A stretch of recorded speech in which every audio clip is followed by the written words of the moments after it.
With the 90th anniversary of the LEGO Group this year, several instances of classic LEGO callbacks and sets have come out. The best set, in my opinion, to come out of their anniversary is the Galaxy Explorer. This set is a perfect representation of classic LEGO that uses modern techniques, but makes me wonder, is LEGO using nostalgia to its fullest potential? I'm Brick Radiop, and let's take a look at this. To me, the 90th anniversary sets have fallen into one of two categories. Either they recreate or reimagine previous sets and figures. My definitions for this video are these. A recreation is an almost exact copy of an older set, like the Forestman's Hideout or the classic Spaceman figures. A reimagining, on the other hand, is an easily recognizable recreation of a set, like the micro builds from this year or the Galaxy Explorer like I've mentioned. LEGO has been playing with these concepts several times in the past, especially for anniversaries. Recently, they re-released replicas of classic Star Wars figures and sets for the 20th anniversary, but I would say it's harder to consider licensed sets as recreations, as they are just basing their builds off of the source material. And even though those anniversary sets, I wouldn't consider them recreations, it was still very cool to see them compared to the older versions of those vehicles, and seeing how much LEGO has progressed as a company and the level of detail that they can put in their products. For me personally, nostalgia lets me wander closer to the original themes and figures for LEGO, like space, castle, and city. All of these have had recreations recently, with all of the classic space figures that have been coming out and have used that retro-styled helmet, which started with the LEGO movie sets and Benny, and progressed to the Galaxy Explorer now. Castle has had many recreations of their figures, especially in the newest Castle set. And with City, they had that policeman figure that was somewhat of a chase figure in one of the Collectible Minifigure series. I personally have always been very interested in the history of LEGO, and the new releases of these classic figures have always caught my eye. I grew up reading the LEGO encyclopedias and history books and always wanted to collect the themes that were from before I was born. It seems like the designers today even have a similar respect for the past and go out of their way to reference older LEGO themes. I know that I enjoy a good Galador print in my modulars, but personally, I don't think it's enough just to have references, especially when there's nothing stopping them from using their own IPs that they created. I have my fair share of reimagined figures, and I really enjoy them. The printing ability has grown at LEGO, and it is very cool to see them recreated for today. Newer castle figures have benefited a lot from added detailing, whether it is just that extra armor printing, or just more crisp designs on their insignias. I also especially enjoy the adventure theme figures. My favorites are Johnny Thunder, that is from the Collectible Minifigure series, and the new Rocket Racer figure. I grew up with the Orient Expedition sets, and it was really great to see a new version of Johnny Thunder available in a cheap package. Obviously, he was also re-released in the one LEGO movie set, but I did not end up getting that one. Rocket Racer was also in a cheaper set, but it would have been so much cooler to get him in a race car set. LEGO has had a problem with having retro-style figures in random sets and don't like to fully embrace their respective theme. This can be seen with Pip and Reed having a new figure, but being labeled as Safari Tourist Woman, and they were just in a city set, which was a Safari Jeep type of vehicle. It's hard for me to understand why they wouldn't want to have an archaeology-based set and have her in it with the other adventure characters. Kids still love dinosaurs, and I think with the Jurassic Park movie still being popular, that kids still want to be archaeologists. And there's a market for that. I don't see why they thought that they needed to put her in a generic safari vehicle. Even more disappointing is the new minifigure series for the year, with only one figure truly fitting the 90th anniversary. I really don't understand why the green dragon figure doesn't have a closer design to the classic dragon. I feel like that would have been a softball and would have made people more appreciative of the wave. If they're already going to have that classic knight figure, you might as well have a classic dragon to go against it, instead of just reusing the red dragon from several series ago. LEGO can do more and should do more, and the Galaxy Explorer is a great example of this. LEGO Space is one of the longest running themes, and it seems like it has one of the largest audiences. Outer space has always had a knack for inspiring several generations of kids, and having a building toy like LEGO allows for the perfect medium for their imagination.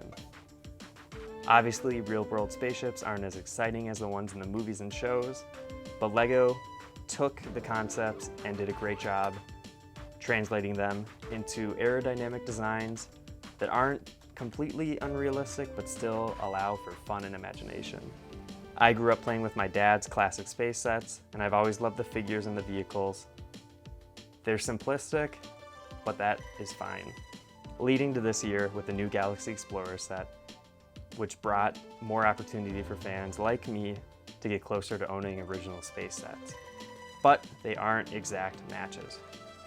There are some things missing that I and many other people would have liked to have included, like the original base plates or even having the space station. More important are the base plates. I think that they're very fun, and having the moon one especially just creates a fun texture that fits the space theme. Having a more grounded location like the moon I think is really cool. LEGO has moved away from using base plates in the recent years. Other parts of the set just don't match for some reason too, like the lack of an air tank on the rover compared to the original.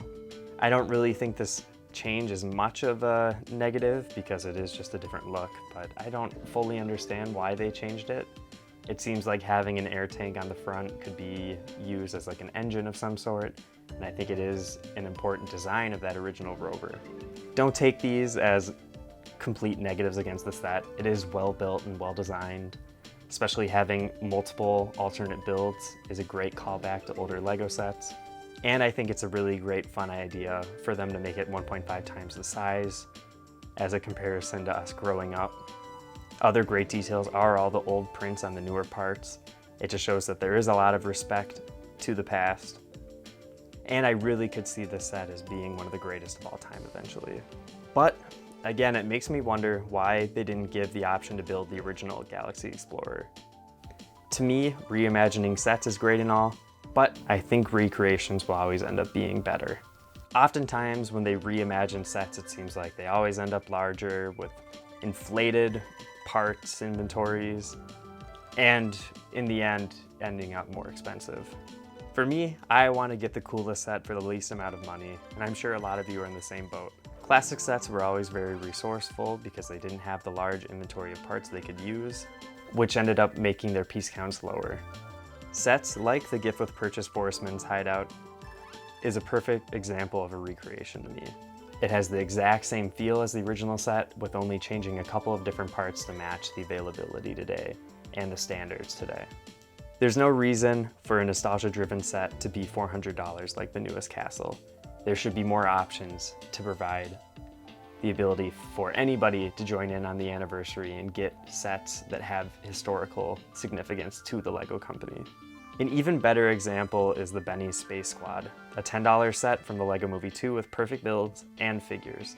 Benny himself is a great example of a recreation and shows the attention to detail that LEGO designers can often give, and is a perfect representation of the condition of a majority of the classic space figures today. LEGO has also taken a lot of great steps to preserve the past, like recreating the classic space helmet for that set and eventually using it again in the Galaxy Explorer. I just wish that they would release more sets like these. And with the right set, with the right figures, I'm sure fans would love to buy more sets. It almost seems like LEGO is scared to release waves of their classic themes. But I think of the Pirates of Barracuda Bay set and even the Galaxy Explorer that I think will show that there is a market for these nostalgia-driven sets. The only thing is that these are more expensive sets. Value and quality are the most important aspects of sets, and a huge driving force for me and what I buy. These larger sets, I do see the value in them, and I did get Pirates of Barracuda Bay and the Galaxy Explorer because of that. But I will not be buying the $400 castle because there really isn't anything special to it for me. It is just a castle that is larger. I've watched reviews and it has some really great details and a really great design, but it's not for me. As a more budget-conscious buyer, I really appreciate things like collectible minifigures. And like I've said before, the collectible minifigure series for this year should have been around the 90th anniversary. Imagine having 12 to 16 figures representing all the different themes and eras of LEGO throughout the years. I know people have done videos drafting up the characters that they would want to be in it. LEGO is missing opportunities to reach classic LEGO fans, and we can only hope that they do better for the 100th anniversary. Nostalgia is a very useful tool, and we are in a nostalgia-rich culture right now. I think that there can be a market for new Adventurer sets or Alpha Team sets, and LEGO should take a chance on them. If they are designed well and provide a lot of fun for kids, I think that all LEGO fans could be happy, and we can only dream. So LEGO, please notice that we're out here, and we want to show you with our wallets that there is an audience, and we would love to keep seeing sets that call back to the history of your company. Let me know what you think and what sets that you would like to see made again. Thank you for watching. I'm Brick Radiop, and I'll see you in the next video.